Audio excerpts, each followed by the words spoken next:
close I was. I cannot believe how close I was. With all of the things that we got to talk about, you're fighting for partial credit? No, I'm not fighting for any kind of credit on that. I'm saying I was close. I was damn close. Well, guess where that doesn't count? In ESPN Bet.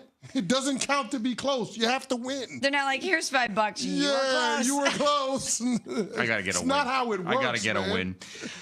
Knicks got a win last night, up 3-1. 121-113 over Boston last night. Jalen Brunson was amazing, 39 points, 12 assists. I think that you got to give credit to Bridges and OG Anunoby because they were attacking. But unfortunately, the storyline of this game is in the fourth quarter after Jayson Tatum was just so awesome, 42 points in this game. Now, the Knicks had a relatively big lead at this point and were going to win the game. The Knicks had already come back. They had already separated. Tatum had already missed a big three from almost half court. He was struggling against a double team right before that.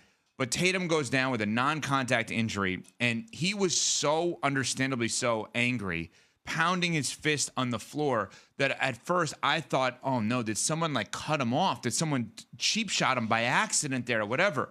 And that's not what happened at all. He just stepped, he planted, and every former athlete, CC, which you are one of them, obviously, I saw a tweet out, Achilles.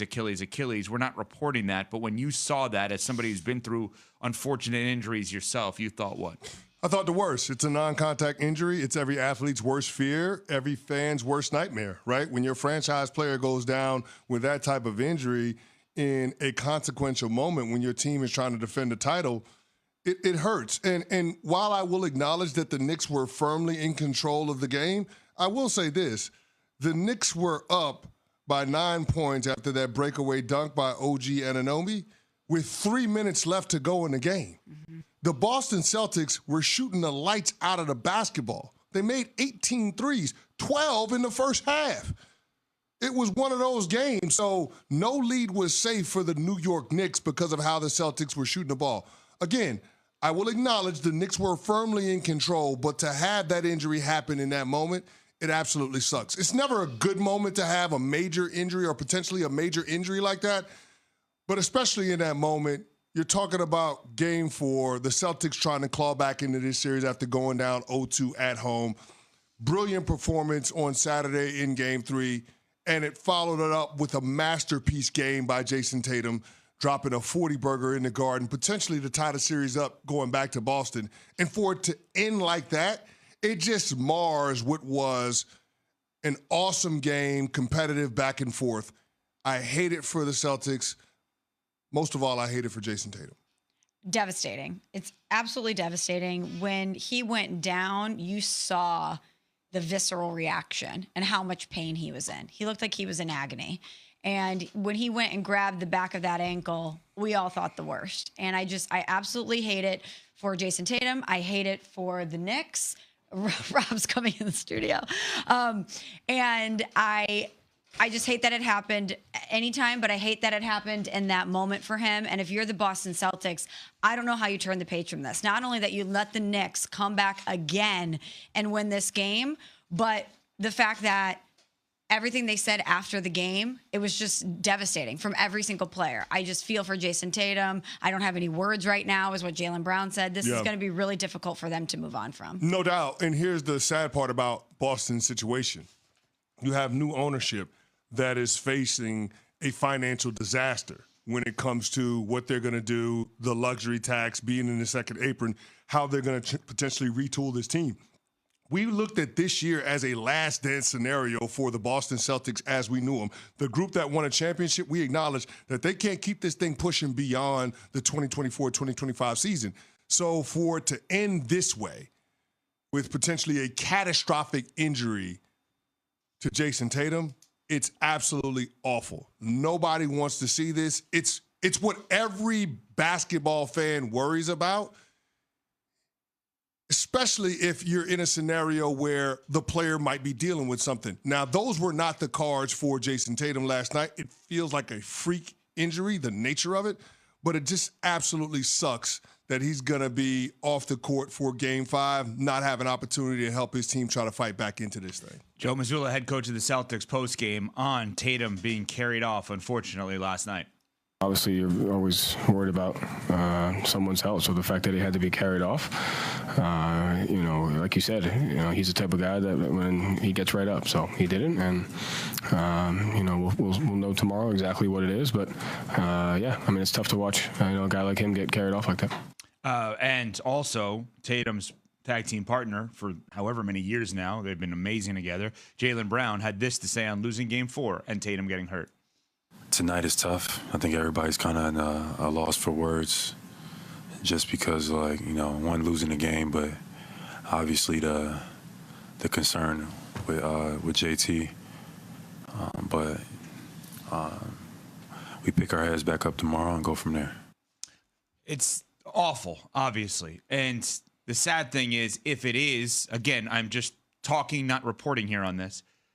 If it is what we think it could be of an Achilles injury, there's a very good chance his season next year is basically done with to a large part.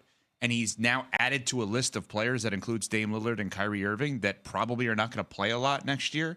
You have 3 guys that are Hall of Fame players that are already hurt for next year, unfortunately, in this spot. And we're talking about the Celtics, this being a last dance. How are they going to cut salary? And the question has to be asked. I mean, did we witness Tatum and Brown's last game together last night? No, I don't think so.